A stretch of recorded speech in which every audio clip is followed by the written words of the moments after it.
Good morning, students. How are you, beta? I hope you all are happy and healthy at home and doing your work properly. Students, today we will start chapter 5 from our book Hornbill. Chapter 5 is the ailing planet, the green moment's role.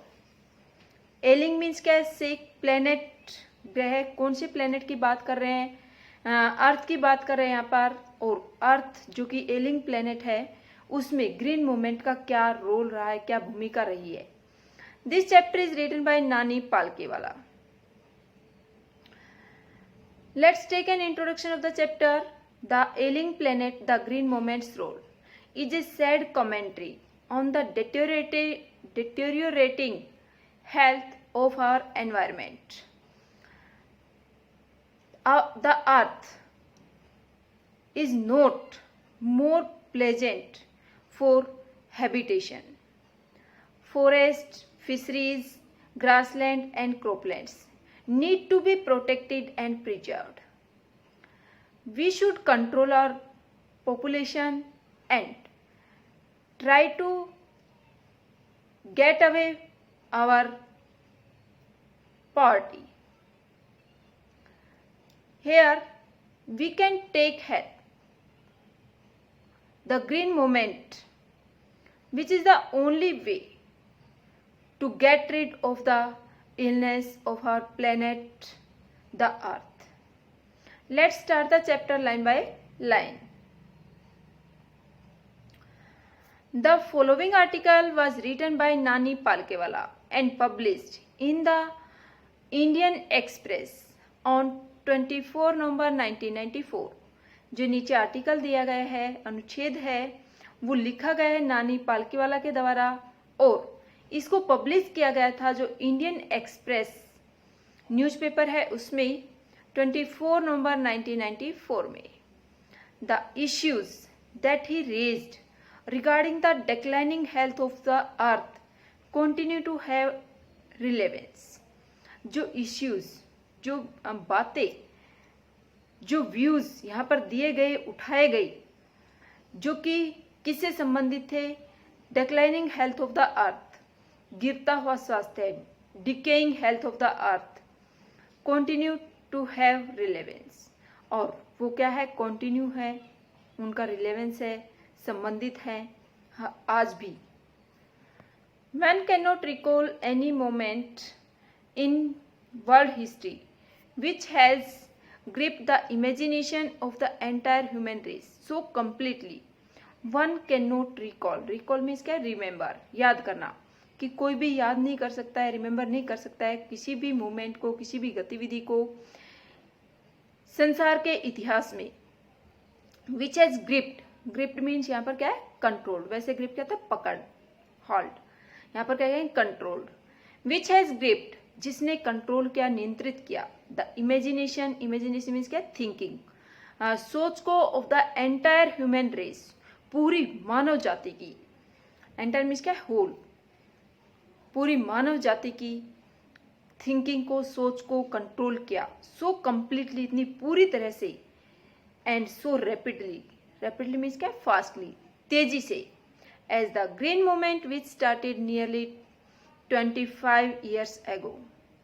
वो green movement जो कि लगभग 25 years एगो start किया गया था. यहाँ पर बेटा 25 ईयर्स एगो है, जो कि अब जिसको 48 ईयर्स हो चुके हैं.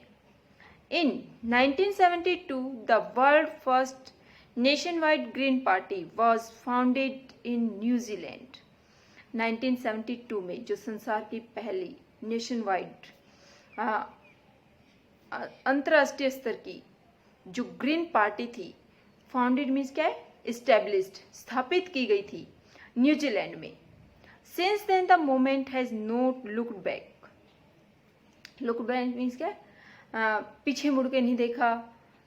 नॉट लुक बैकवर्ड, पीछे नहीं देखा. उस दिन से लेकर के जो ये मूवमेंट थी, ये गतिविधि थी, जो ग्रीन मूवमेंट था, उसने पीछे मुड़ करके नहीं देखा. We have shifted one hops irrevocably from the mechanistic view to a holistic and ecological view of world. Shifted means क्या? Changed. We have changed कि हम बदल चुके हैं. One hopes कि एक उम्मीद. Irrevocably means क्या है? That cannot be changed. Unchangeable, जिसको बदला नहीं जा सके. From the mechanistic है of the machines, यंत्रवादी जो व्यू है, दृष्टिकोण है, एटीट्यूड है, उसको बदला नहीं जा सके. टू ए होलिस्टिक मीन्स क्या? Complete and ecological view. Ecological view means क्या है? Plants and creatures depend each other and the environment. जो पारिस्थितिक संबंधित जो व्यू है, दृष्टिकोण है, एटीट्यूड है, उनको ऑफ द वर्ल्ड, संसार के. हम बदल चुके हैं. जब कोई एक है उम्मीद करता है जिसको बदला न जा सके, कहाँ से जो यंत्रवादी दृष्टिकोण है उसको एक संपूर्ण, कंप्लीट और पारिस्थितिक के विचार में संसार का. It is a shift in human perception. Shift means क्या? चेंज. यह एक बदलाव है जो ह्यूमन के परसेप्शंस है, थॉट्स हैं, एटीट्यूड है उनमें. एज रिवोल्यूशनरी मीन्स क्या? सडन चेंजेस, क्रांतिकारी. एज दैट जैसे कि दैट इंट्रोड्यूस्ड बाय कोपर्निकस कौन है? पोलिश साइंटिस्ट और एस्ट्रोनॉमर. पोलैंड के एक वैज्ञानिक या खगोलविद हुए हैं जिन्हों इंट्रोड्यूस्ड बाय कोपर्निकस, कि जो कोपर्निकस ने बताया था. Who taught mankind in the 16th century, जो कि 16th सेंचुरी में हुए, जिसने मैनकाइंड को, ह्यूमन बीइंग को, मानवता को सिखाया. That the earth and the other planets revolve round the sun, कि जो अर्थ है और जो दूसरे प्लेनेट हैं वो सन के चारों तरफ चक्कर लगाते हैं. किसने बताया? ये कोपर्निकस के, जो कि एक पोलिश एस्ट्रोनॉमर था. 16वीं शताब्दी में उसने ये सब बताया. For the first time in human history, मनुष्य के इतिहास में पहली बार, there is a growing world wide consciousness, एक बढ़ती हुई पूरे संसार में एक कॉन्शियसनेस, अवेयरनेस थी, जागरूकता फैली थी. That the earth itself is a living organism. Organism means क्या? Living being. कि अर्थ अपने आप में एक लिविंग बीइंग है, अर्थ में भी लाइफ है. एन इनॉर्मस बीइंग, एक ह्यूज. इनॉर्मस मींस क्या? ह्यूज, वेरी ह्यूज, बहुत बड़ी बीइंग. बीइंग मींस क्या है? Living being, have a life, जीवित है, जिसमें जीवन है. Of which we are parts, और जिसके हम क्या है? पार्ट्स हैं, हिस्से हैं. It has its own metabolic needs, और इट हैज इट्स, इसकी खुद की ऑन मेटाबॉलिक नीड्स है. मेटाबॉलिक नीड्स क्या है? जो भोजन है उसको ऊर्जा में बदलने की क्रियाएं.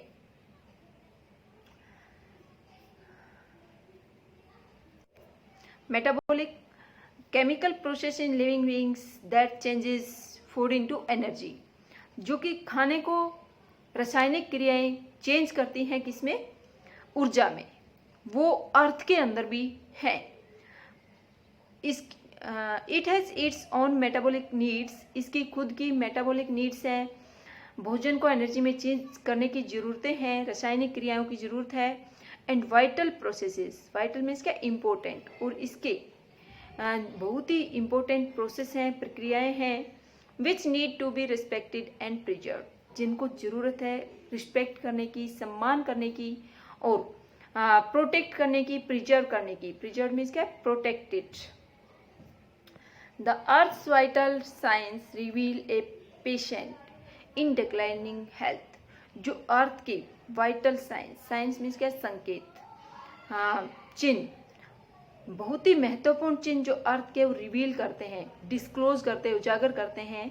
ए पेशेंट इन डिक्लाइनिंग हेल्थ, कि एक ऐसा पेशेंट है अर्थ जो कि लगातार, जिसका हेल्थ है, वो स्वास्थ्य है, वो डिके होता जा रहा है, गिरता जा रहा है. एक ऐसा मरीज जिसका स्वास्थ्य दिन प्रतिदिन बिगड़ता जा रहा है. We have begun to realise our ethical obligations, हमने आभास करना शुरू कर दिया है जो हमारे इथिकल, जो मोरल ऑब्लिगेशंस है, रिस्पॉन्सिबिलिटीज हैं उनको. To be good stewards care takers, कि हम अच्छे केयर टेकर्स बने, अर्थ के अच्छे स्टेवर्ड्स बने, केयर टेकर्स बने, ध्यान रखें. Of the planet, planet means क्या, प्लेनेट अर्थ, अर्थ की, एंड रिस्पॉन्सिबल ट्रस्टीज, ट्रस्टीज कौन होते हैं, that take care of some organisations, take responsibility to take care of some organisations, वो ट्रस्टीज बने, of the legacy to future generation, और जो future generation है, जो हमारी लीजेसी लीगल जो हमें मिली हुई है विरासत, कानूनी जो विरासत है, उसको हम फ्यूचर जनरेशन के लिए बना करके रखें, ये हमारी रिस्पॉन्सिबिलिटी बन जाती है। The concept of sustainable development, और जो कंसेप्ट है सस्टेनेबल डेवलपमेंट का, निर्धारित जो डेवलपमेंट है, विकास है, सस्टेनेबल मीन्स क्या, दैट सप्लाइज और स्पोर्ट्स, जो कि पोषण देता है, वो विकास, वो डेवलपमेंट, ये कंसेप्ट है वॉज पॉपुलराइज्ड इन 1987, इसको पॉपुलराइज किया गया था, बहुत अधिक महत्व दिया गया था, फेमस किया गया था 1987 में, by the world commission on environment, जो वर्ल्ड कमीशन एनवायरमेंट है उसके द्वारा, एंड डेवलपमेंट, एनवायरमेंट और डेवलपमेंट का वर्ल्ड कमीशन, उसके द्वारा ये कंसेप्ट दिया गया था सस्टेनेबल डेवलपमेंट का, संपोषित विकास का। In its report it defined the idea as development that meets the needs of the present without compromising the ability of future generation to meet their needs.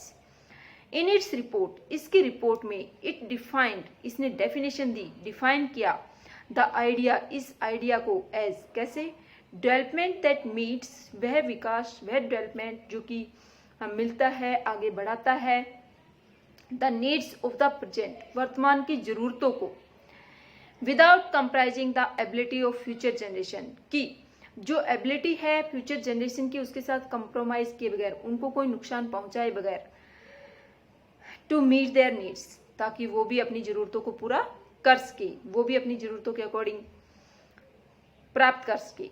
That is without stripping the natural world of resources future generations would need, जो कि क्या है, जो striping है, destroying है, बिना विनाश के, विदाउट स्ट्रिपिंग, बिना विनाश के, बिना किसी डिस्ट्रॉय के, the natural world of resources, कुछ जो नेचुरल वर्ल्ड है, जो रिसोर्सेज का, मीन्स का, स्रोतों का, उसको बिना कोई नुकसान पहुंचाए, बिना कोई उनके खिलाफ कार्रवाई किए, फ्यूचर जनरेशंस वुड नीड, जिनकी फ्यूचर जनरेशन को जरूरत पड़ेगी। In the zoo at Lusaka Zambia, एक जू जो कि लुसाका जाम्बिया में है, there is a cage, cage means क्या, पिंजरा, वेयर द नोटिस रीड्स, वहां पर एक केज, एक पिंजरा, जहां पर एक नोटिस लिखा हुआ था, क्या लिखा है नोटिस में, the world's most dangerous animal, संसार का सबसे खतरनाक प्राणी, inside the cage there is no animal but a mirror where you see yourself, cage के अंदर कोई भी एनिमल नहीं है, बट एक मिरर रखा हुआ है जिसमें आप अपने आप को देख पाते हैं। Thanks to the efforts of a number of agencies in different countries, और बहुत बहुत धन्यवाद जो प्रयास किए गए विभिन्न एजेंसियों के द्वारा संसार के अलग अलग देशों से। A new awareness has now dawned upon, एक नई अवेयरनेस, कॉन्शियसनेस, जागरूकता अब डॉन हो चुकी है, उदय हो चुका है। The most dangerous animal in the world, संसार का सबसे खतरनाक प्राणी कौन है, human being. He has realised the wisdom of shifting from a system based on domination to one based on partnership. He has realised the wisdom, अब जो wisdom है, बुद्धिमत्ता है, उसको उसने आभास कर लिया है, रियलाइज कर लिया है, of shifting from a system, कि वो चेंज करता है, बदलता है एक सिस्टम से दूसरे में, based on domination, domination means क्या, प्रभुत्व, कंप्लीट डोमिनेशन, पूरी तरह से अधिकार करना, to one based on partnership, की जो प्रभुत्व से पर आधारित जो सिस्टम है उसको अब क्या करना है, वन बेस्ड ऑन पार्टनरशिप, कि अब पार्टनरशिप, भागीदारी पर, शेयर के ऊपर, कि हमारी पार्टनरशिप है अर्थ को बचाने में, हमारी फ्यूचर जनरेशन के लिए, इस पर हमारा पूरा अधिकार नहीं है।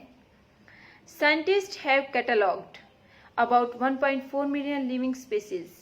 साइंटिस्ट हैं, उन्होंने कैटेगलॉग्ड किया है, कैटेगराइज किया है, वर्गीकृत किया है लगभग 1.4 मिलियन जो लिविंग स्पेसीज हैं, लिविंग बींग्स हैं, प्रजातियां हैं, with which Mankind shares the earth, जिसके साथ मानवता है वो शेयर करती अर्थ को। मीन्स मनुष्य के साथ साथ 1.4 मिलियन अदर लिविंग बींग्स हैं, स्पेसीज हैं, प्रजातियां हैं, जीव जंतु हैं जो कि धरती पर रहते हैं।